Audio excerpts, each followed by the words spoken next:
Hi, welcome back. My name is David Blissett, and today I'm going to be giving you a quick walkthrough some of the work that was done for the NHS, Staffordshire and Shropshire Health Informatics Services back between 2013 and 2015. Now, there's a lot of other projects that we worked on during that period of time, but this is probably the main reason why I was taken on to help out with the development of both the application database side of things, because those guys just had too much work on their hands at that particular moment in time. Essentially, that part of the business at HQ, they ran both platform as a service, PaaS, and software as a service to the rest of the trust. So they essentially, you are aggregating your IT resources and then distributing that, and obviously charging for the service as well. So right, let's get into it.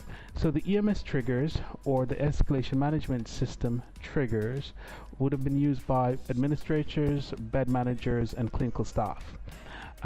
And this overview here, being a system use case, identifies the complexity of the system and the various modules that feed in. So there's the escalation management system. We feed off the organization types being things like mental health, community, A&E, things of that nature. The various roles and rights, obviously you have some people that will be able to edit and add additional users or take them off when they leave the organization, things like that. Don't worry about it. Page timeouts for people logging in, what we need to do whenever the page does actually time out. The management information system, MIS, a lot of reporting statistics that need to go back to the regional capacity management center. Reports, there would have been an escalation trigger report, escalation level by organization report, and the main escalation report. But I'll try and see if I can give you an actual presentation of that, maybe in this recording or another one to follow. The triggers themselves, they have a calculation section. The escalation level being 1, 2, 3, or 4, 4 being severe, and 1 being everything's working really fine. The various activities that need to be recorded, the triggers themselves being acute triggers, community triggers, walk-in center triggers, and mental health triggers. And essentially, those are, you almost want to think about them in a questionnaire type fashion. That's how the end users see them.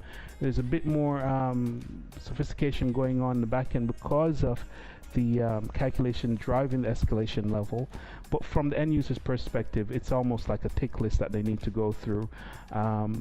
Nothing more from their end, at least. All right. And then when we actually break down the acute triggers themselves, here we have again the same users, but specifically we're just targeting that specific bubble within that use case. These are the various elements that come into place.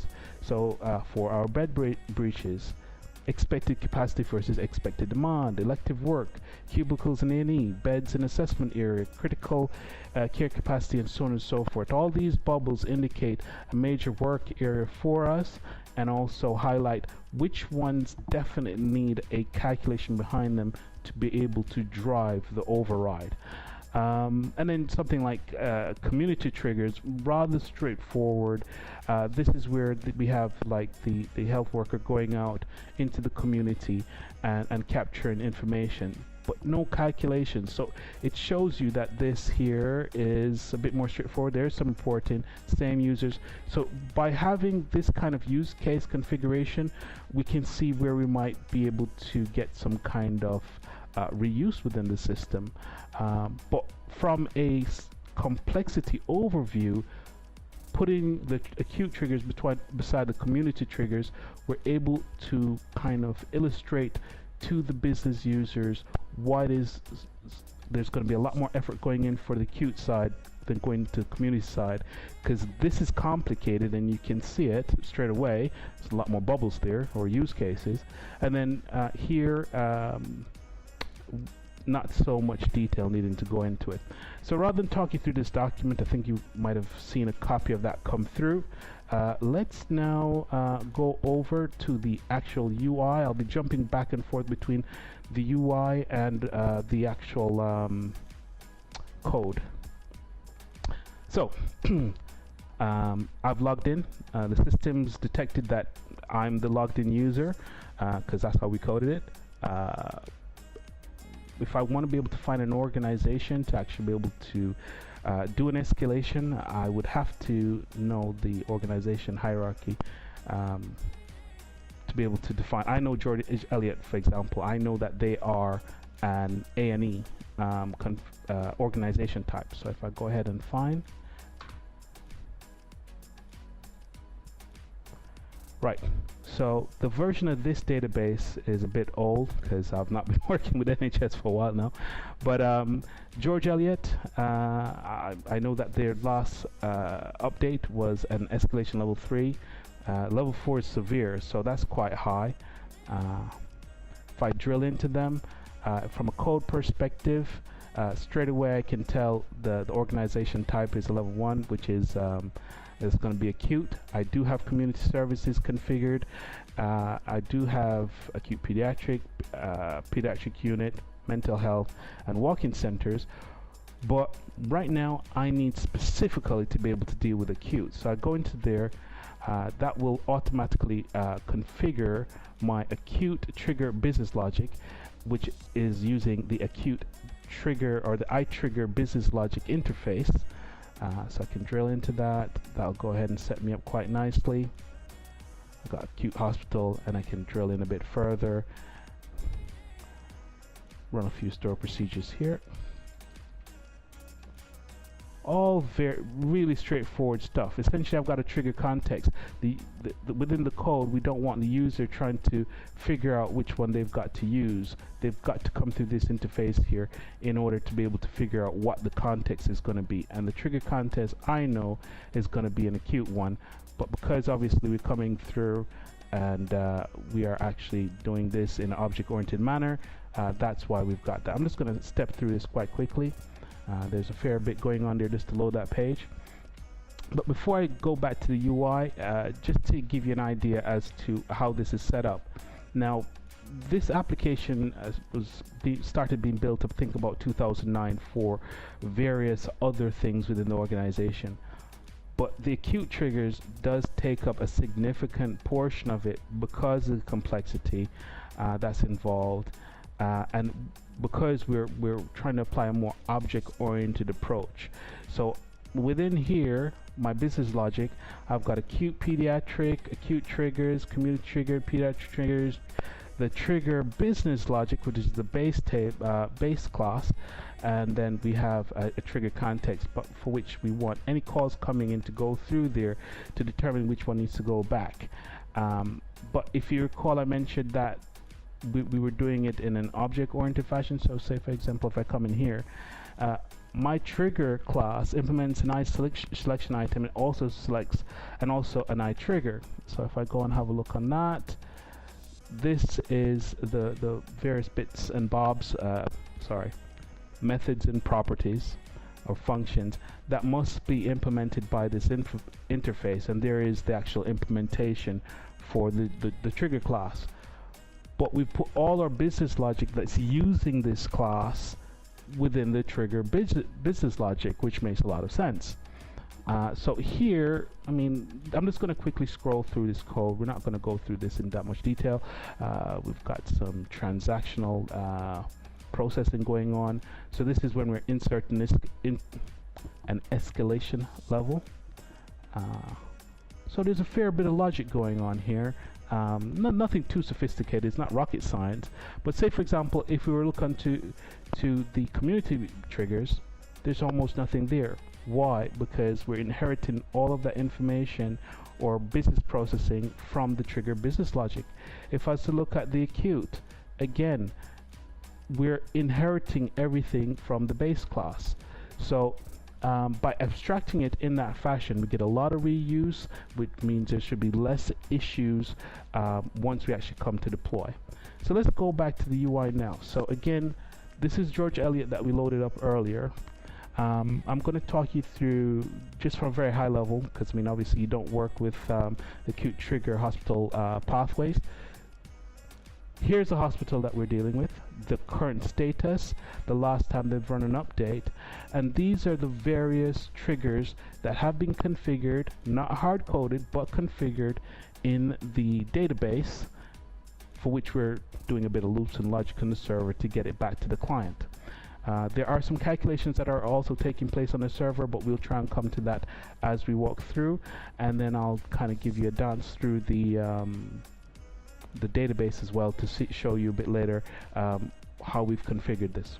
Actually, in saying that, just to put it in context, there it is right now. So I've got the trigger table all the way through to the trigger log events, and all those tables come into play to drive the UI. We're not going to go into any detail further than that. Right. So for each one of these, you have the ability to go ahead and make a selection if you know exactly what it is that you're after. But however, for the users that work at the hospital, they're medical staff. They're trained to save lives and to help those who are sick. They're not trained to know how to do whatever we've come up with at head office for them to fill out on a daily basis. And you get to know that by listening to them on the help desk. So say for example, transfer of ambulance patient care. Transfer of ambulance patient care is between 15 and 30 minutes. There are no medical members of staff that are actually standing up recording these stats. So so every time you click a button, it's going to head back to the server using AJAX or asynchronous JavaScript to run some processing logic, but we're not looking at that right now.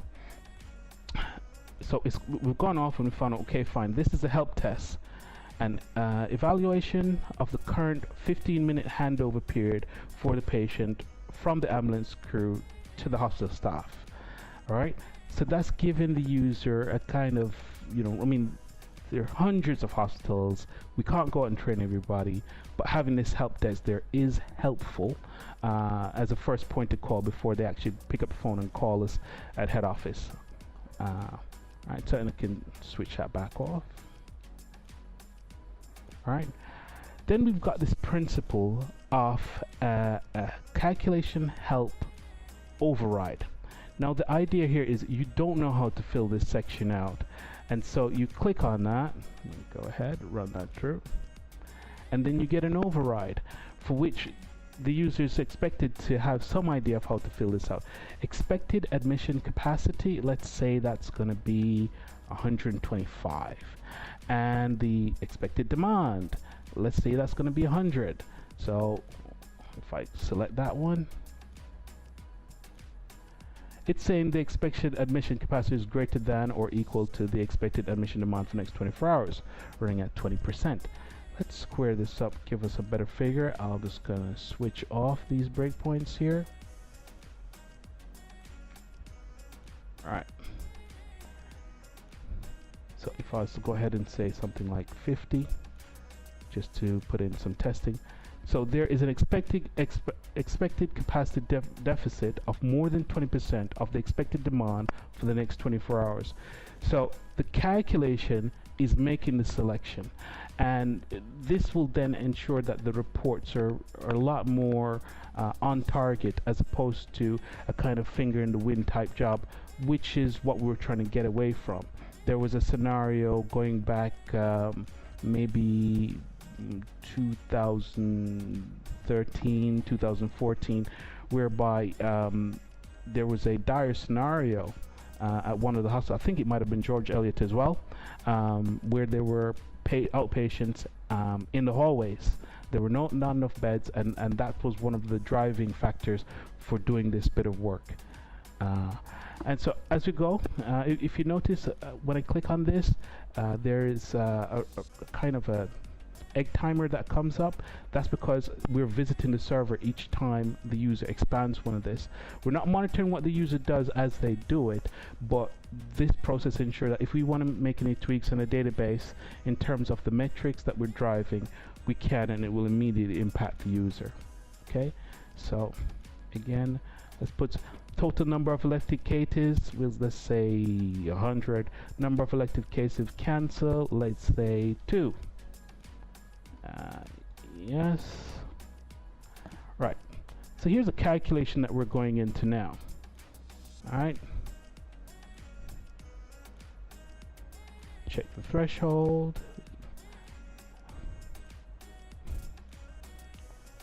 set of percentage from percentage to. Not looked at this in 2-3 years, give me a second. Right, selected equal to true. We get the trigger ID or the override ID and go back out. Just do an F5 on that. No need to go into full detail on this for this particular walkthrough. And we're saying that the percentage of elected cases cancelled is 2%, which is quite logical. 2, right? So if I did 50, I'd be expecting to get a 50% as a response.